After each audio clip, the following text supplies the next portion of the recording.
Hey guys, welcome back to the channel. It's been a while since I've made a video. I just haven't really had much time recently.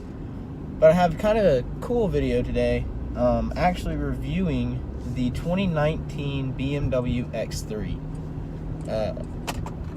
We have recently just rented this car and I am going to review it for you. So one of the first things that I noticed about it that I like is the nice little paddle shifters. I'm not sure how well they work yet. I haven't put it in manual yet to try it, but I will soon. Another thing that I found that I do not like is actually the gear shift. I find that it's just a little weird. I mean, you get used to it, it's not too bad, but what you have to do is you have to press an unlock button and then click it to where you want it to go. So if you want to put it in drive and it's in park, you click it 3 times. If you want to put it in reverse when you're in drive, click it 2 times up. It's not something too terribly bad, it's just kind of weird. Other than that, it's a very well-made car. SUV, my mistake. The braking is extremely responsive. And here we're actually going to try the car in sport mode. So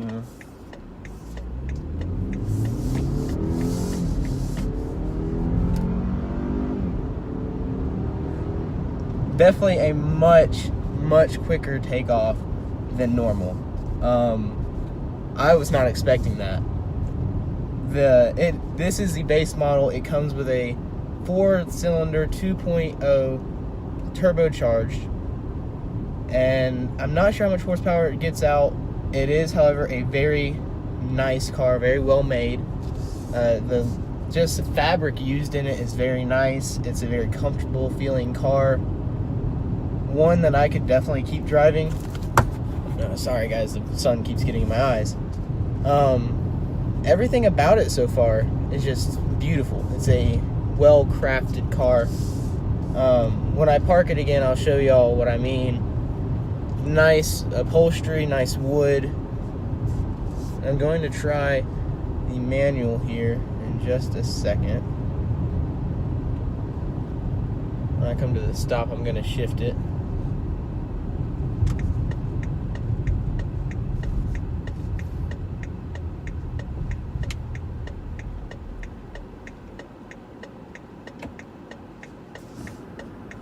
Make sure I'm actually, okay, I am.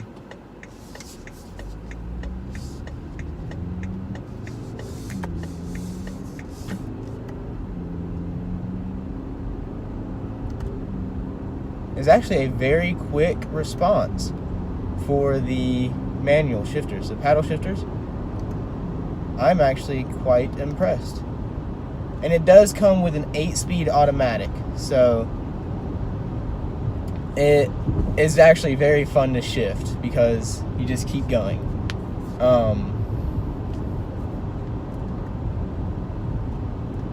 So I'm actually very impressed with this.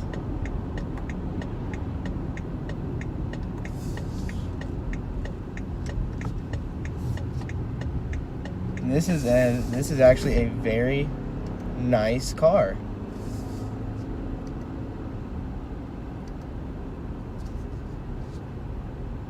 But other than that, it has a nice navigation system, which has what you can connect your phone to. Obviously, my phone's not connected right now.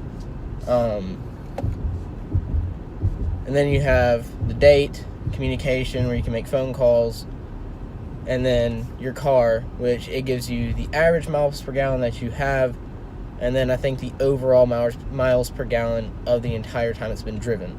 So, for instance, right now I have 25.4 miles per gallon for this trip. Overall, it has 37 miles per gallon total. So, car gets pretty good miles per gallon as well. That's actually very nice.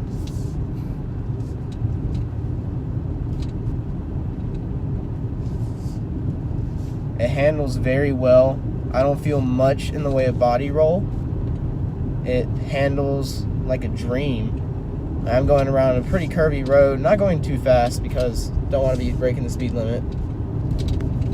A little bit of body roll here, but it shifts or turns corners very well, very responsive. I don't feel anything in the way of slipping, which is very nice.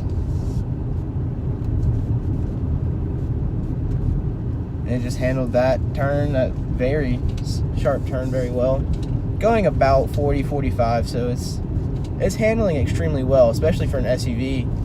My mom has a Honda Pilot. That thing handles like a refrigerator, so compared to that, this is an amazing car.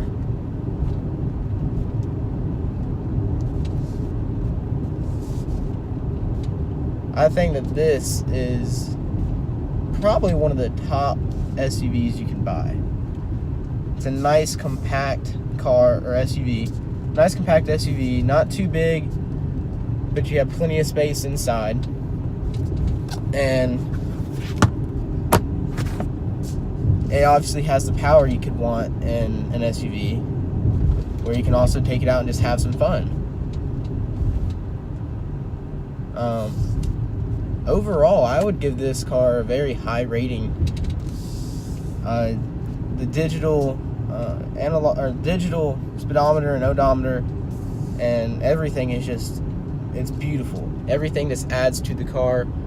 I just see no blemishes inside of the car. Again, the only thing I do not like is the way you shift. It's just a very weird mechanism, but I could get used to it. It's not normal, but I could get used to it.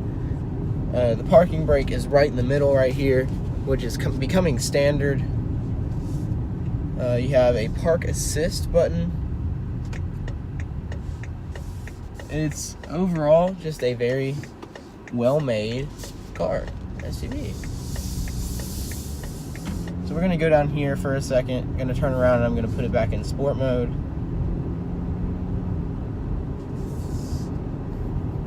And we're going to just have some fun.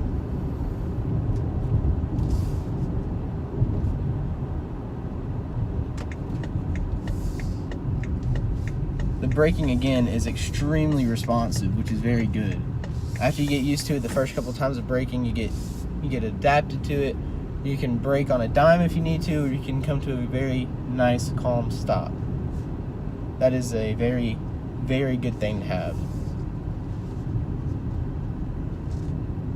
I have to drive in the middle of the road over here. The trees are growing over the street, which would be beautiful if they weren't in the way of a car.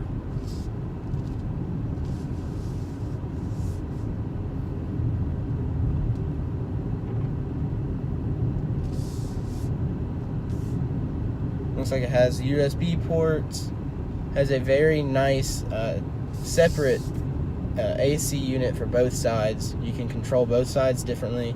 For instance, on the right side I have it at 66 degrees Fahrenheit, blowing on my face.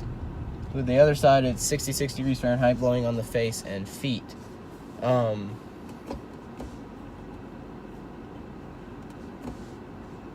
do I get it in park? Okay, there we go. You have a comfort button, you have an Eco Pro, and you have a Sport. You can turn off the stability or the traction control if you really want to get wild. This is a rear-wheel drive car or SUV, so instead of being all-wheel drive like the other two models, this is only rear-wheel drive, so you can essentially take the traction control off and have a little bit of fun. So as we see,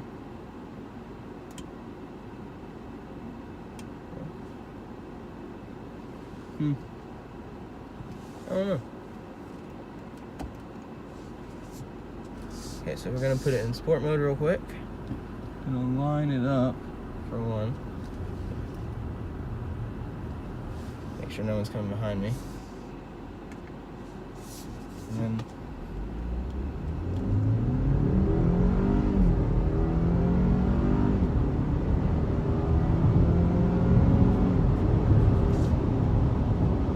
that is, it takes a second to wind up. It is an SUV, so it's not going to have the quickest starting position or starting speed, which that's kind of what you expect.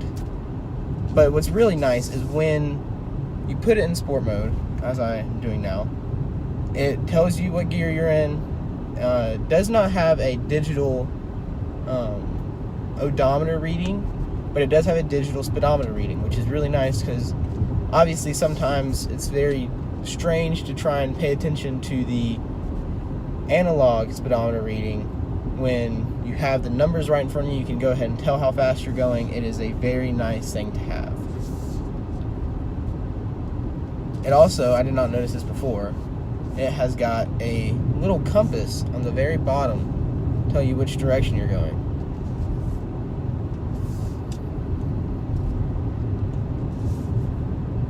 Anyways, guys, this has been my review of the 2019 BMW M3 M40i S-Drive. I give it a very high rating. It is a very nice car, SUV, and has plenty of space, has plenty of power for anything that someone who owns an SUV could want.